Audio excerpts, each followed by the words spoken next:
Fala turma, sejam muito bem-vindos a mais um vídeo do Formação Trader, o nosso desafio de 21 dias para te ajudar a se preparar para a Copa BTG Trader. Hoje eu estou aqui com a Ive, trader e uma das parceiras aqui do banco, para falar sobre indicadores. Se você tem um pouco de medo desse nome, fica tranquilo. A gente vai dar uma primeira noção do que são os indicadores técnicos e caso você queira se aprofundar no tema, nós temos o curso Excelência do Trader, que foi gravado em parceria com a Beatriz, que é um curso bem completo de análise técnica e lá a gente tem uma série de aulas mais detalhadas sobre indicadores. Ive, seja muito bem-vinda. Obrigada.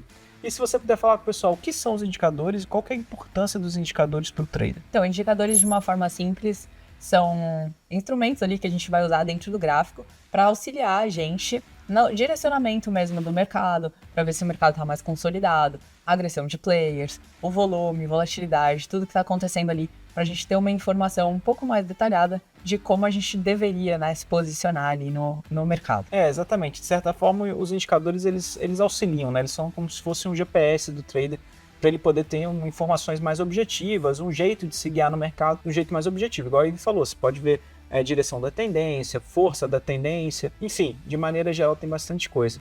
Pessoal, só para vocês poderem entender as grandes divisões de indicadores, né? Nós temos indicadores rastreadores de tendência, que são, por exemplo, médias móveis, o MACD, que são indicadores justamente que te respondem qual que é a direção da tendência. Nós temos os indicadores de momentum, os osciladores, que eles te mostram a força da tendência, se o preço está esticado, por exemplo, sobrecomprado, sobrevendido, são conceitos que vocês vão falar, do índice de força relativa, por exemplo.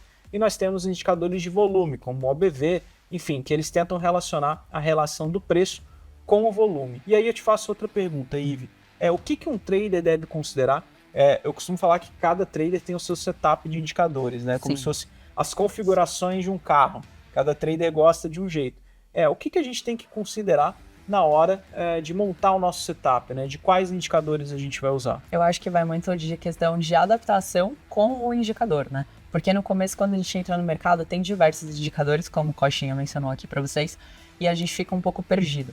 No começo, a gente acaba que vai usando vários indicadores, tem muita coisa ali na tela, só que o que também acontece muito quando o indicador vai te dar uma posição comprada, muitas vezes outro indicador vai te dar uma posição vendida e você acaba ficando na dúvida. Então eu acho que o mais correto é, com o tempo ali, você conhecer cada indicador e ver o que mais se adapta para o seu estilo operacional. Eu nem costumo usar hoje em dia tantos indicadores ali, mas o que eu fiz, né? No começo minha tela era cheia deles, eu ficava ali até um pouco perdida. Com o tempo eu fui me aprofundando nos que eu gostava mais e que passavam as informações que para mim eram mais confiáveis ali e fui adaptando nesse meu setup. Então eu acho que as pessoas, assim, nesse período principalmente, que estão, né, dentro do campeonato ali, devem fazer isso, ver o que mais encaixa para o seu estilo operacional. Não tem certo ou errado, todos os indicadores são muito bons, desde que você encaixe ele no seu setup e utilize ele daquela forma mais conveniente para você. Exatamente. Aí, pessoal, se eu puder complementar, eu costumo falar que cada indicador responde uma pergunta. E aí saiba fazer as perguntas, né? Qual a direção da tendência? Qual a força da tendência? Quando que uma tendência está chegando ao fim? Tente encaixar indicadores que respondam essas perguntas.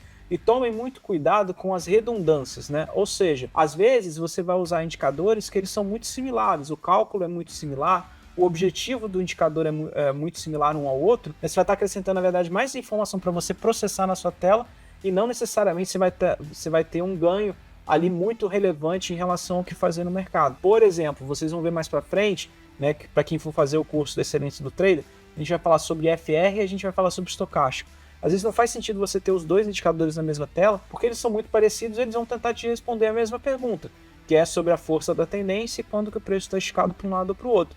Então tome cuidado. Às vezes você ter menos indicadores vai te dar mais informação, contanto que você tem indicadores de perfis diferentes. Por exemplo, um indicador para te determinar qual que é a direção da tendência, outro indicador para te mostrar qual que é a força da tendência e um outro indicador, às vezes, que pode relacionar o volume ou a volatilidade, por exemplo, como o Bandas de Bollinger, que é um indicador que vocês vão ver lá também. Então acho que isso é importante, né? Entender que coisas muito similares, às vezes você vai estar colocando mais coisa na sua tela para você ficar pensando, mas não necessariamente você vai ter um ganho relevante em relação a isso. E aí, Ive, eu te pergunto, quais são os indicadores que hoje estão na sua tela e por que você usa cada indicador, como que você usa cada indicador desse? Então, hoje a minha tela, eu considero ela até um pouco simples, né?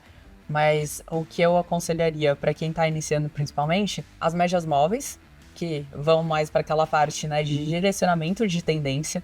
Então, o que é legal falar é que, vamos supor que você não entenda nada de mercado. Você consegue olhar ali e ver as médias inclinadas, né? Para cima ou para baixo. Nesse caso, você já vai entender que a tendência é de alta ou de baixa. Ou como quando as médias, a gente costuma falar que elas estão flats ali, todas em uma linha horizontal. E aí o mercado pode, inclusive, estar consolidado, né? Que tem um pouco mais risco de fazer as operações naquela região. Então, hoje eu uso muito elas, justamente até para explicar para os alunos, para ficar mais claro ali, para quem não entende, só ver um gráfico limpo e você falar, tô um pouco perdido aqui, que tendência que tá o mercado. E desculpa te interromper, mas uma dúvida que eu sei que vai aparecer. Quais médias você usa?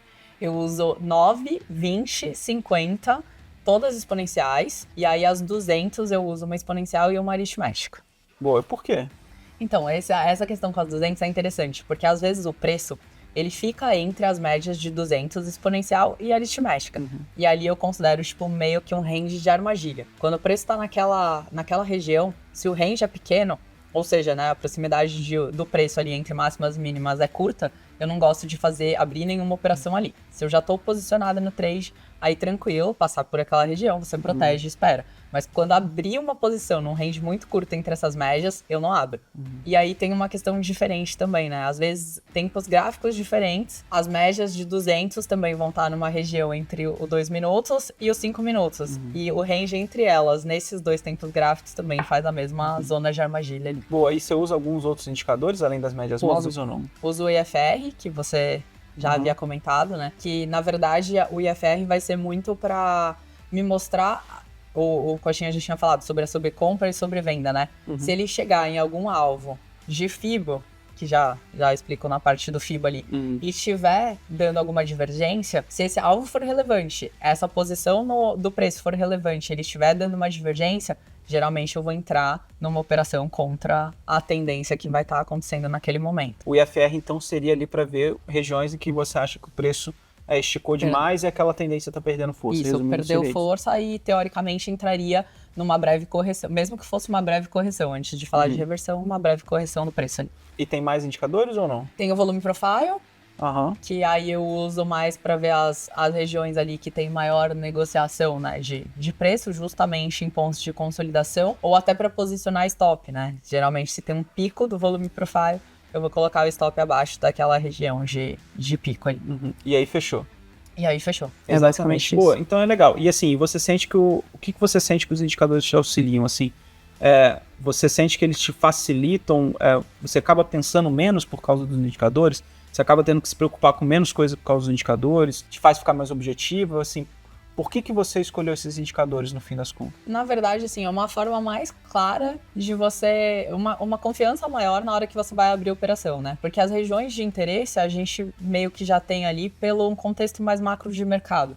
Só que na hora que eu vou abrir uma posição, se aquele indicador tá me falando que, ok, aqui está acontecendo realmente isso. Por exemplo, a gente está chegando numa região ali onde a gente tem uma resistência do preço, né? O preço está subindo, né? O gráfico está subindo e a gente tem uma região de resistência e o indicador já começa a me falar que o preço está perdendo força. Ok, abri uma posição contra nessa região, né? Tem um interesse maior ali. Então, ele me dá umas confirmações para eu seguir meu movimento ali, para abrir meu trade. Exatamente. Bom, Ive, muito obrigado. E pessoal, lembrando, isso aqui é só uma noção geral sobre indicadores técnicos. Se você quiser estudar mais sobre esse tema, a gente tem o curso Excelência do Trader com aulas detalhadas sobre os indicadores. Se você gostou desse vídeo, eu peço que você deixe seu like, comente, compartilhe com seus amigos e eu te vejo numa próxima. Muito obrigado, até mais e tchau, tchau.